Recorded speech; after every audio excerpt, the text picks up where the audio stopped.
Yesu ashimwe, mwiriwe neza, mumeze neza, murakomeye. Ndabashimiye abantu twese muri kumwe, twafatanye umwanya ngo tuve imbere y'Imana, dusenge Imana, dushime Imana, tugirane umubano n'Imana muri iyi minsi. Ni ukuri Imana yo mu ijuru ibahe umugisha, kandi umuhate wanyu si ubusa ku mwami. Twarifuje ngo dufate iyi minsi tube imbere y'Imana iminsi 21. Dukunda kubikora iyo turi gusoza umwaka, cyane tuba tuzirikana ibineza Imana yatugira umwaka wose, tuba dufite byinshi dushima Imana, tuba dufite umwanya wo kwicara tukongera tugateza kuvuga ngo ibi twagezeho, ibi Imana yadusimbukije, ibi twanyuzemo, aha tugeze ntabwo ari ku bwacu ahubwo ni kubw'ubuntu bw'Imana.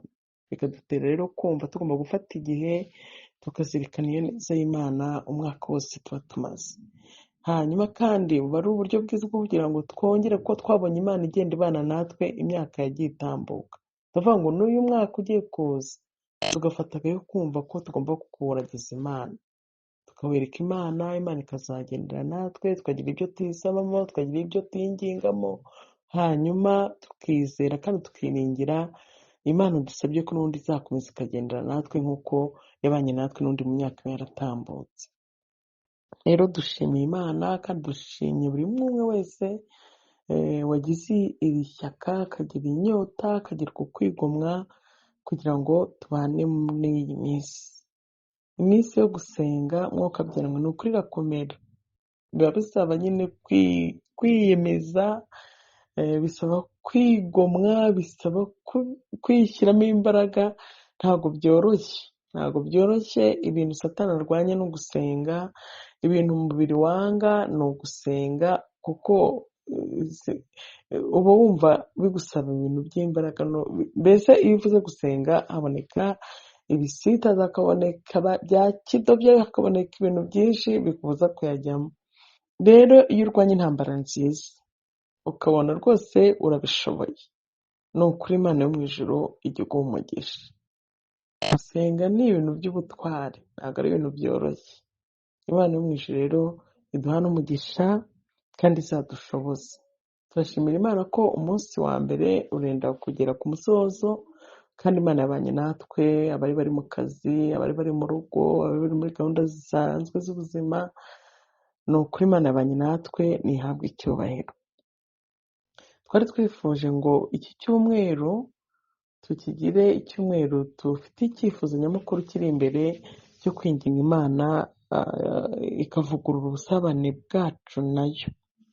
Mbese Imana twumve tugize uruhare mu kuvugurura, mu kongera kurema bundi bushya, mu kongera kurema, kubishyiramo neza, tugirane ubusabane n'Imana mu buryo bwimbitse. Kiba ari cyo cyifuzo cyiza mbere. Iminsi 21 abantu baba bafitemo ibintu byo gusaba Imana byinshi, tuba dufite n'igihe kirambuye cyo gusenga Imana, ariko twarifuje iki cyumweru tugiharire ibyo bintu.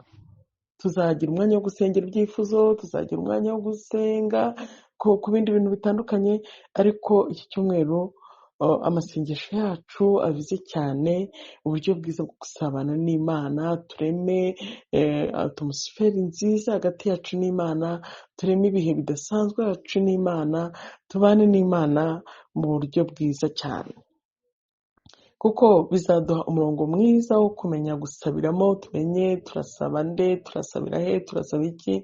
Ibyo byose tuzabigeramo ariko twagiranye uburyo bwiza bwo kubanamo n'Imana. Kandi turashaka kwinginga Imana ikaba bugufi bwacu, ikabana natwe.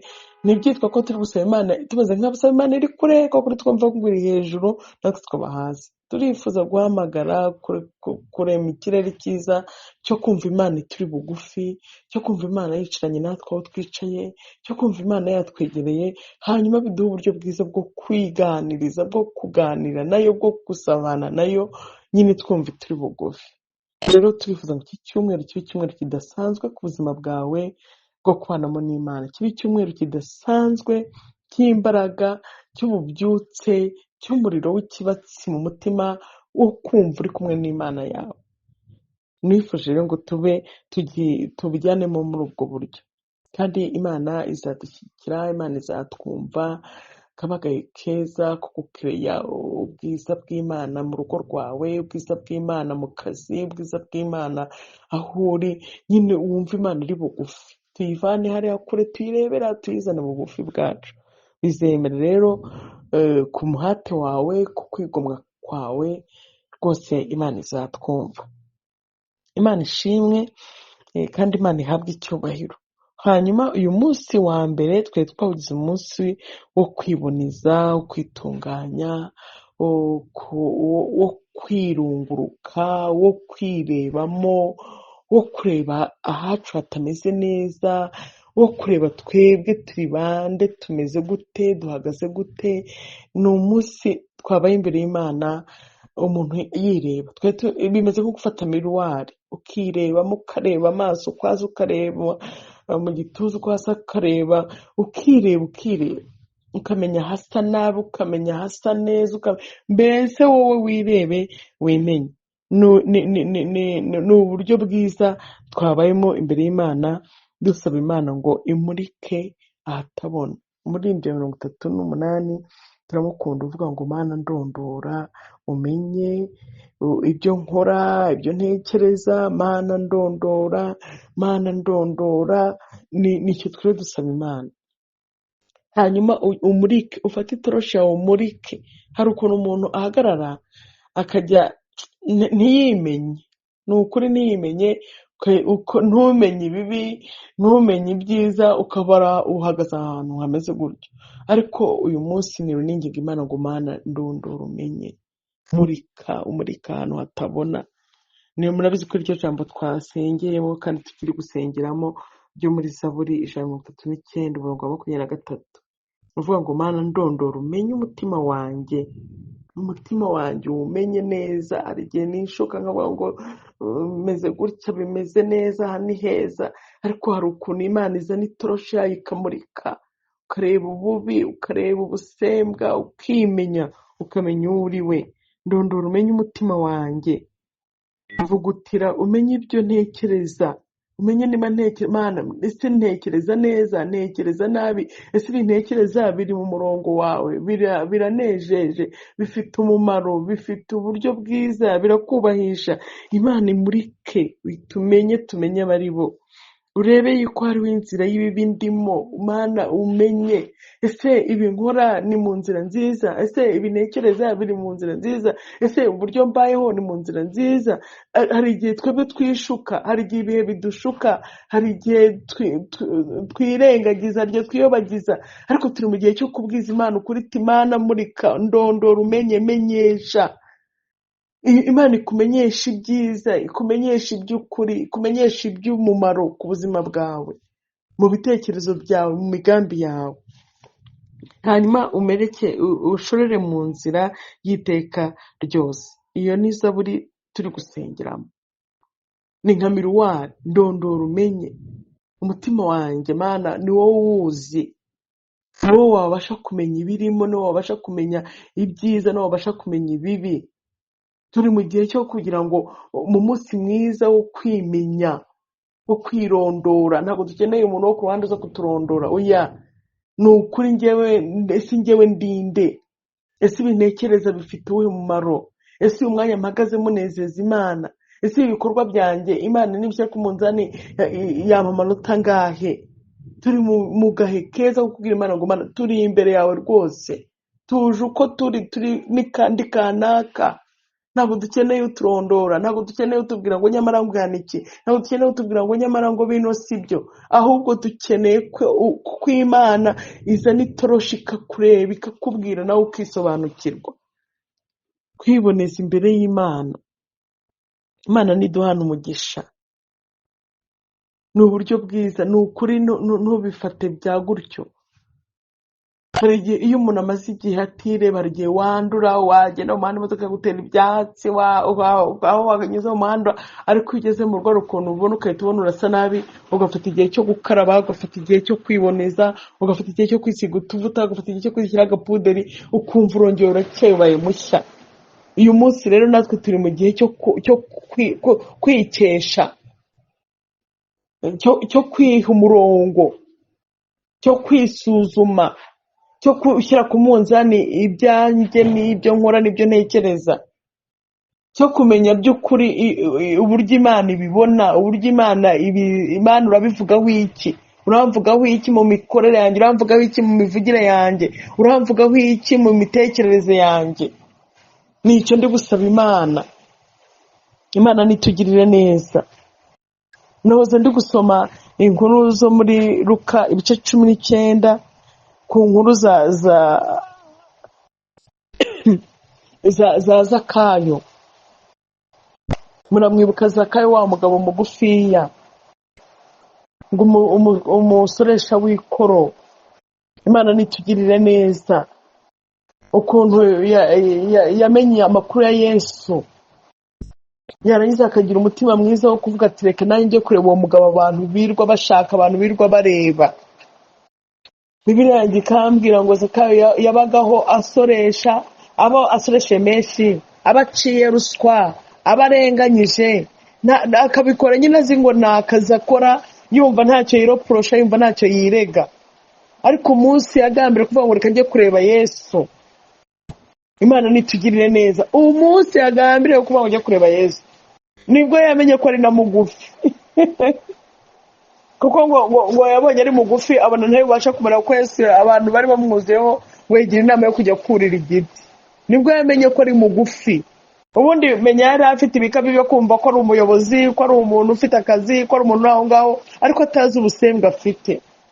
Nicyo nababwiye, iyo uje imbere ya Yesu, iyo ugambiriye kuvuga ngo ngiye kuba imbere y'Imana, ni ukuri urimenya, ukamenya aho bugufi bwawe buri, ukamenya aho imbaraga zawe ziri, ukamenya aho intege zawe nkeya ziri, ukimenya. Ubundi tuba twishuka iyo turi mu bintu biri aho gusa, turi mu kazi, duhembwa, dukora ukwezi gashira, twirwa mu by'abana, twirwa mu ngo zacu, ukumva uri aho ngaho gusa nta bintu witaho. Ariko iyo wafashaga ko kuba imbere y'Imana, oh haleluya, urimenya. Nicyo kintu cya mbere. Umera nk'uvuye mu mwijima, ari nk'umucyo ukumurikiye. Umera nk'aho ari igihe kikuvuyeho. Ukamenya ngo ese burya nuko umeze, ese burya nuko ndeshya, ese burya nuko ntekereza, ese burya nyine urimenya. Nuko Zakayo byamugendekeye. Kwanza ahita amenya ko ari mugufi, yigira inama yo kujya kurira igiti ngo murebe neza. Agize amahirwe ahuye na Yesu. Oh haleluya, kamabwire, ni ukuri nta muntu wagize umutima wo gushaka Imana, nta muntu wagize umutima wo gusenga Imana inanirwe kumuha karibu ngo imunanirwe kumwemerera.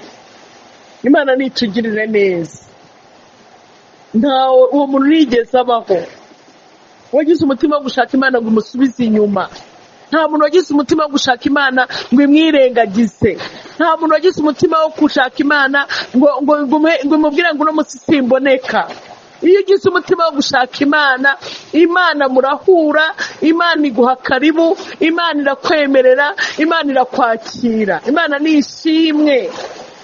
Yita dusubiza inyuma, yita twirengagiza, yita duha amarandevu ngo muzaze iki gihe n'iki gihe n'iki. Ahubwo igize umutima ushaka Imana, Imana iguha ikaze. Nuko byagenze. Yesu abwira Zakayo ati tugende tujye iwawe. Zakayo ageze mu rugo iwe, yakiriye Yesu we. Oh haleluya. Bibiliya yanjye irambwira ngo ntiyabona bwa bugufi gusa, ahubwo ahita areba n'imbere, amenya ko ari umwambuzi, amenya ko ari umugome, amenya ko afite abo yariganyije. Oh haleluya. Ndashaka ngo duhagarare muri uyu munsi, muri ako gaco, muri ako gahe, muri ubwo buryo bwo kwimenya uri we. Yesu nta jambo avuganye nawe gusa kuba yamwemera tuno munsi turirwana rega, kuba yamwemera tuno munsi ndagutega amatwi, kuba yamwemera tuno munsi turabana mu nzu yawe. Zakayo yimenyaho ububi bwe, yimenyaho ubugome bwe, yimenyaho icyo. Imana nitugirire neza. Munyemerere umuntu tube mu gahe ko kwimenya. Ese burya ni iki icumuraho Imana? Ese burya ni iki Imana ingayaho? ese burya ni iki Imana indebe ikicuza impamvu yandemye? Ese burya ni iki? Duhagarare muri ako kanya tubyibazeho, mbyibazeho, nawe ubyibazeho, n'undi abyibazeho, n'undi abyibazeho. Tube mu gahe keza, tumere nka Zakayo. Twageze mu gahe ko kubana n'Imana. Imana yaduhaye karibu, twayihamagaye, yatwemera ati ndabakingure bana banjye nimuze tubane. Ngaho ufata ako gahe rero, uhite wimenya, urinde ugiye kubana n'Imana iminsi 21. Urinde ugiye kuba imbere y'Imana uyisakuriza uyihamagara muri iyo minsi 20. Wowe urinde, uri muntu ki? Ukora ibiki? Utekereza ibiki? Ubayeho ute? Uri muntu ki? Ndinde, bwiza Imana yawe ukuri. Nka Zakayo yibwire ko uri umwambuzi, nka Zakayo yibwire ko ari aho wariganyije, nka Zakayo yibwire ko uri umusamba cyangwa uri umusinzi, nka Zakayo yibwire ububi bwawe. Mureke tubwize Imana ukuri muri uyu munsi, tuyibwire abo turi bo. Ubundi umuntu wamwishushanyaho, umuntu wamubwira utari we, nawe wakishuka ukibwira utari we, ukagira ngo uri umuntu mwiza kandi uri umuntu mubi. Ariko turi mu gihe cyo kubwiza Imana ukuri uri we. Uyu mugoroba tuze gusoza uyu munsi wabwiye Imana urinde, uri umusinzi, uri umwambuzi, uri umugore utwara abagabo b'abandi, uri umugabo uhemukira umugore w'umugome, uri umwambuzi, aho ngaho uri igisambo. Uri muntu ki? Uri umuntu w'umunyabinyoma, uri umwibone, urinde. Ngwino tubwize Imana ukuri. Turi bande imbere y'Imana? Turi bande imbere y'abantu? Byo tubyihore ko imbere y'Imana turi bande? Imana itubona nka bande? Zakayo abwira Imana ati ndi umwambuzi Imana, ati abo nambuye ndabariha, imigabane yanjye ndayiha abakene. Ibaze, yari umukire utunze ariko atagira umutima wo gufasha. Ariko mu buryo bwo kubana n'Imana, umunsi wa mbere bataranicira ngo baganire, ahita abwira Imana ati burya ndi umwambuzi, burya ndi umugome, burya ndi umushura, burya ndi umunyabugugu. Umwuka wera aramusanga avuga ati umufashe gahunda mpinduye idatite, ngiye kujya asangiza imigabane yanjye abakene, ba bantu nambuye ngiye kubishyura. Imana nitugirire neza. Aya magambo niriwe nyasoma, nibuka n'indi nkuru yo muri Mariko. Imana nitugirire neza. Ibice 10 ku murongo wa 46 umanutse, inkuru za Barutimayo, umwana w'umusezi w'impumyi. ngo yumva Yesu acaho yicara ku nzira, ngo aho Yesu yacaga. Natwe twaje kwicara ku nzira, nimuhumure, twicaye ku nzira aho Yesu aca, twicaye ku nzira aho Imana itambuka, mu bihe byiza byo gusenga. Haleluya!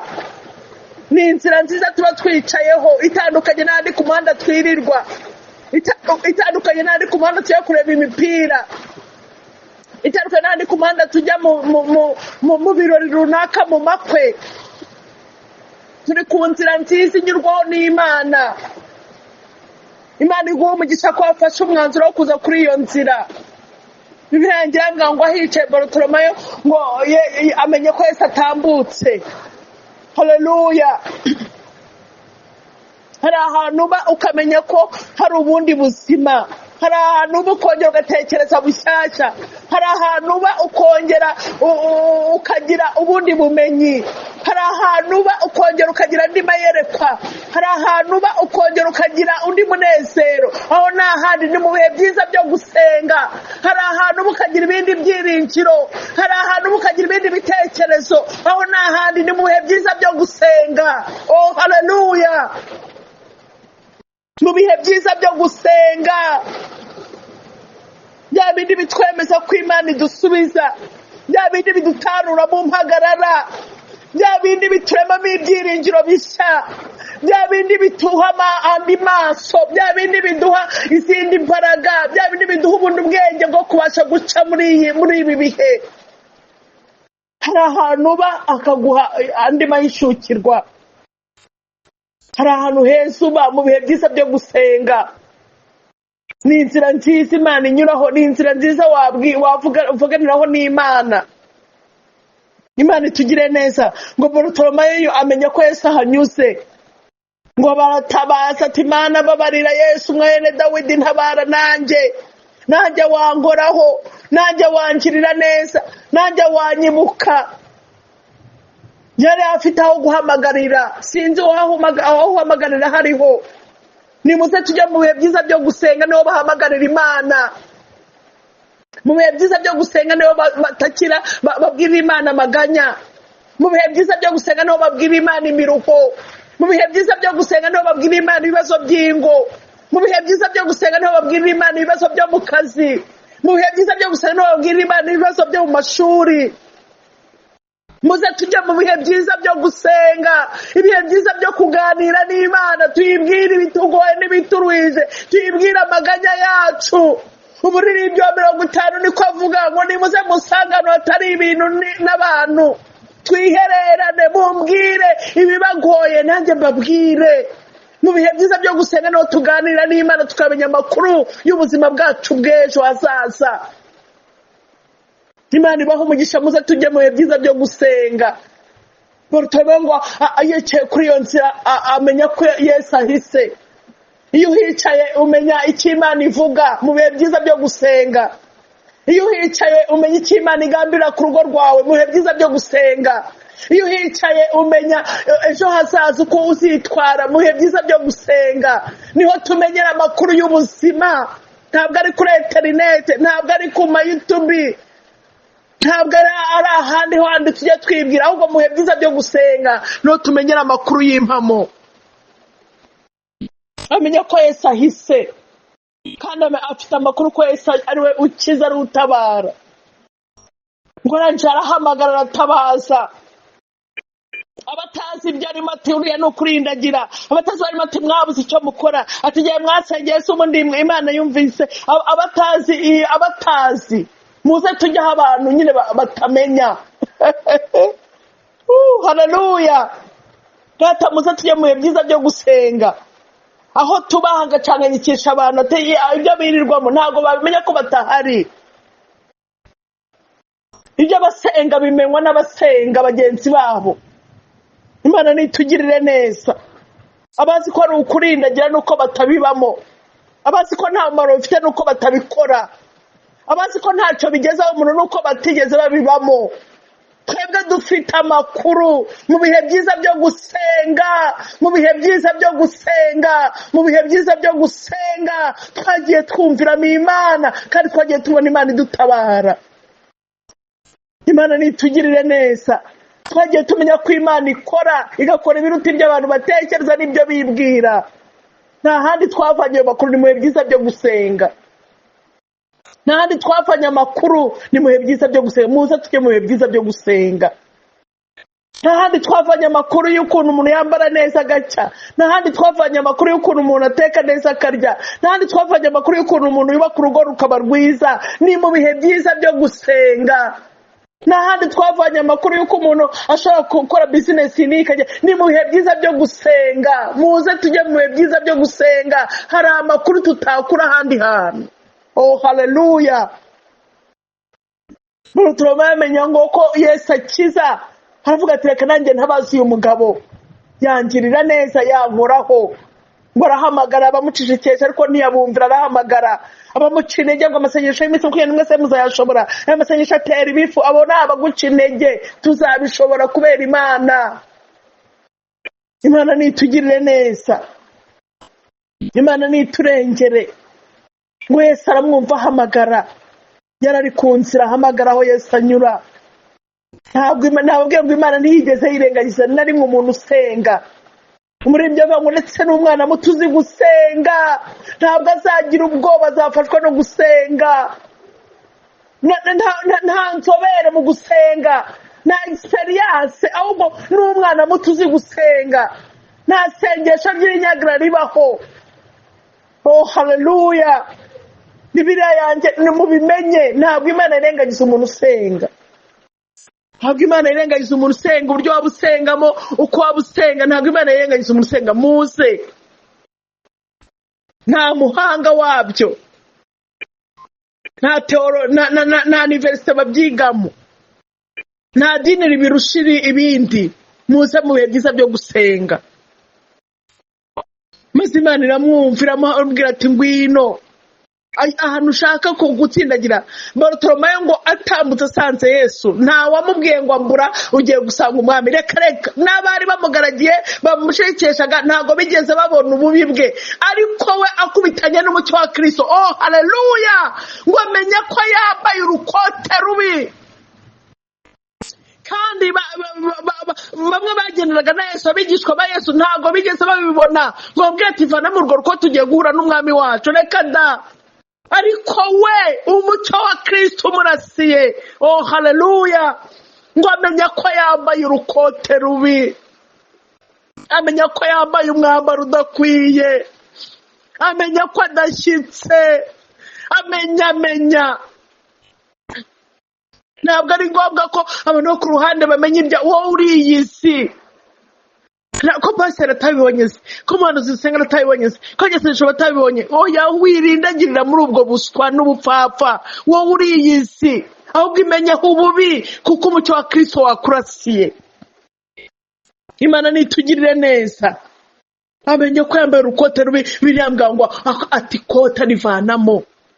Ntabwo ari Yesu abimubwiye ngo vanamo iryo kote, ntabwo ari abigishwa babimubwiye, ntabwo ari abashumba bari aho, ntabwo ari abaturage bamuraga ati kujya gura n'umwami ukabusa nabi. Reka, ahubwo umucyo wa Kristo waramuviriye. Oh haleluya! Agahe keza ko gusenga Imana ukinjiramo, nicyo kintu uhita umenya. Ukamenya ko udakwiriye, ukamenya ko uri umuswa, ukamenya ko uri umuntu wa fake, ukamenya ko uri umunyabyaha, ukamenya ko ubuzima urimo Imana itabukunda, ukimenya. Warangiza ukiboneza. Navuze ngo tube mu munsi wo kwiboneza imbere y'Imana uyu munsi. Mbere yuko tujyana amaganya imbere y'Imana, mbere yuko tujyana ibibazo imbere y'Imana, mbere yuko tujyana amashimwe imbere y'Imana, mbere yuko tujya kuramya Imana, mbere yuko tujya gushima Imana, banza umenye ngo urinde. Wowe urinde imbere y'Imana, uri muntu ki? Imana nitugirire neza. Urasute, Imana yakubona ikabona usute. Barutolomayo ngo arimenya akuramo igikote. Mureke twiyambure imyambaro mibi yo gukiranirwa. Mureke twiyambure ingeso mbi zo gukiranirwa. Mureke twiyambure. Uyu munsi wiyambure, umenye ko uri umunyamagambo, wiyambure ayo magambo. Umenye ko ushyashyaza uteranya abantu, ubyiyambure. Umenye ko uri umunyamujinya, ubyiyambure. Umenye ko usuzugura umugabo wawe cyangwa umugore wawe, ubyiyambure. Umenye ko utubaha ababyeyi, ubyiyambure. Umenye ko udakora akazi kawe neza, byiyambure. Umenye ko ukorera ijisho, byiyambure. Turi mu munsi wo kwiyambura imyambaro mibi kugira ngo tujye imbere y'Imana tuboneye. Turi mu munsi wo kwiyambura, turi mu munsi wo kwiboneza. Nababwiye ngo nta murondozi ukeneye, nawe dukeneye. Jewe ndiyisi imbere y'Imana, nahuye na Kristo, umucyo wavuye. Twahamagaye Imana ngo abantu baza kubana natwe muri amasengesho, Imana ibasure, ikiriri cy'umuriro cyaka mu mitima. Umucyo w'Imana uvira umuntu wese uri kugambira kuza kubana natwe muri amasengesho. Hanyuma ukumurike w'umucyo wa Kristo. Nukumurika uko uhagaze mu mwijima urimenya. Iyo uri mu mwijima ntabwo wakimenya ko wanduye, ariko iyo ugeze ku itara umenya hari ikizinga. Oh haleluya! Iyo ugeze ku itara umenya hari ikizinga. Muve mu mwijima mwinjire mu mucyo. Hari abantu bazi ko nta kibazo na kimwe, ko ari abakiranutsi, ko ari abantu rwose ahubwo ariko iyo uhuye na Kristo urimenya ndugu. Ukamenya ko uri umwibone, ukamenya ko uri umunyamanyanga, ukamenya ko wiba. Hari abantu bajya ngo atipaza hari umuntu wigeze kurengera ko namwibye, ariko urabizi wiba icyacumi cy'Uwiteka, kandi biri tubwira ngo tujyane mu nzu y'Imana. Urizi ko nta mukene ugaburira, urizi ko ibyawe ari igifu cyawe gusa, urizi ko uri umunyabugugu, urizi ko udakiranuka imbere yabo ukoresha n'abagukoresha. Twese turiyisi. Ni umugoroba mwiza wo kwiboneza, ni umugoroba mwiza wo kwisuzuma, ni umugoroba mwiza, ni umugoroba mwiza. Ndabizi twahereka mu gitondo, hari icyo umwuka nawe yakubwiye, hari n'icyo yabwiye undi, ariko njyewe ndi kubabwira icyo numva umwuka mata. Twiboneze, bwiza Imana ukuri, uri muntu ki? Uri Barutolomayo Turukote, uri Zakayo menye ubugufi bwawe, hanyuma ujye kwishyura n'ibyo wariye, amadeni y'abana, abambuzi ubasubize ibyabo. Twiboneze bandugu, twiboneze imbere y'Imana, twiboneze imbere y'Imana. Hanyuma dufatanye turimba muri ibyo mu turumare ngo Mana ndondora umenye, umurika hatabona, ucure umuhindura icyuma cyawe uhora ukoresha. Mugoroba mwiza wo gusenga Imana. Reka dufatanye agakanya twinginga Imana. Mana data wa twese, Imana yo kwizerwa, Imana yo kwiringirwa, Imana yacu idukunda yaturaritse ngo tubane nayo iminsi 21. Turagushimiye, ntabwo ari ku bwacu ahubwo ni kubw'ubuntu bwawe. Kongera kudutekerezaho ko nako ari ngombwa ko twongera kuba imbere yawe tugasabana nawe. Twavuze ngo turifuza gusabana nawe, turifuza kurema klima nziza, atmosphere nziza, ibihe byiza hagati yacu nawe.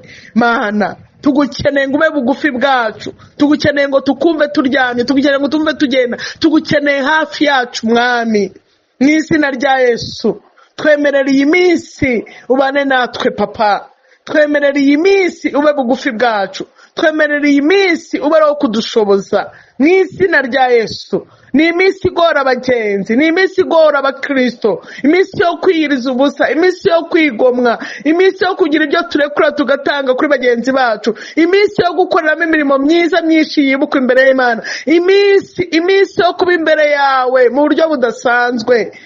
Ariko twizeye imbaraga yawe. Ndasenze gushoboza buri umwe wagambire kubana natwe, ndetse n'abazaza nyuma nabo ubagirire neza. Abuzi yabona ko bikwiriye tukabana muri aka gahe, Mana turasenze ngo bashoboze. Nubaha imbaraga, nubaha imbaraga, nubaha imbaraga, nubaha uburyo bwiza. Hari ababohwa n'akazi, hari ababohwa n'ubuzima, ariko turasenze ngo utange uburyo bwiza bwo ko abantu babohoka kuba imbere yawe. Oh haleluya, tanga buno buryo bwiza Mwami. Abantu bose bagambire ko tubana muri aka gahe, bose ubaha imbaraga, bose batera ishyaka, bose batera inyota. Twagizwe no gushaka mu maso hawe. Mu izina rya Yesu dukeneye ibihe bidasanzwe, dukeneye amasengesho ahindura, dukeneye amasengesho y'imbaraga, dukeneye amasengesho agira ibyo akora, ntabwo ari ay'imihango, ntabwo ari ay'akamenyero. Dukeneye amasengesho y'impinduka mu buzima bwacu, mu buzima bw'abacu, mu buzima bw'itorero, mu buzima bw'igihugu. Amasengesho y'impinduka niyo dukeneye. Niyo mpamvu dusabye imbaraga z'Imana ngo zibane natwe, zishoboze buri mwumwe, haba mu bitotsi bya nijoro, haba ku manywa mu kazi, haba ku migoroba. Ubane na buri mwumwe wese Mwami. Imbaraga z'Imana zikora imirimo n'ibitangaza, zinyeganyeze ikirere, zinyeganyeze ijuru, zinyeganyeze isi. Muri ibi bihe byiza byo gusenga, umuriro w'Imana wakugurumane, tubone impinduka, tubone impinduka. Amasengesho y'impinduka niyo tugusabye ngo ubane natwe Mwami. Nutugirire neza, utanga umugisha kuri uyu munsi wa mbere, aho turi kwirondora, aho turi kwirunguruka, aho turi kwiboneza. Mu izina rya Yesu ntagire upfoberwa, ntagire uwiyiririza ubusa ubundi, ahubwo Mwami wanjye tubonere umugisha imbere yawe. Ngwino ubane natwe, ukomeze kuganira natwe, ukomeze kudusanga mu izina rya Yesu Kristo. Kandi buri wese abonere umugisha imbere yawe ku bintu byose Mwami twifuza gukora. Uzabane natwe, uhagararane natwe. Tukuragisha iyi minsi rero kuva kuri iteke kugera ku ya 30, hazaboneka Imana, Umwana wayo n'Umwuka wera. Tukuragisha iyi minsi ntazagira uwacunyagwa mu izina rya Yesu. Tukuragisha iyi minsi turinde ibitero by'umwanzi mu izina rya Yesu, mu izina rya Yesu. Uturinde ko twariganywa, uturinde ko twapfoberwa, uturinde ko twaruhira ubusa, ahubwo tuzabona imbaraga y'Imana ku buzima bwacu. Tuzabona Imana ikora imirimo n'ibitangaza kuri buri kimwe cyose. Nisabiye umugisha babanye natwe uyu munsi abashobojwe, kandi Mwami nkwinginga ngo ku masaha yo gusoza buri wese umwiyereke, abantu babone uburyo bwiza bwo gusorezamo mu izina rya Yesu Kristo. Ngakomeza kubana natwe, uduhe amagambo agwiriye muri twebwe, uduhe Mana amahishukirwa mashyashya, uduhe ubwenge, uduhe imbaraga mu izina rya Yesu. Mwuka wera tuganze, mwuka wera tuyobore, mwuka wera abane na buri wese. Ndabisabye mbyizeye kandi mbyingingiye mu izina ry'umwami wacu Yesu Kristo. Amen.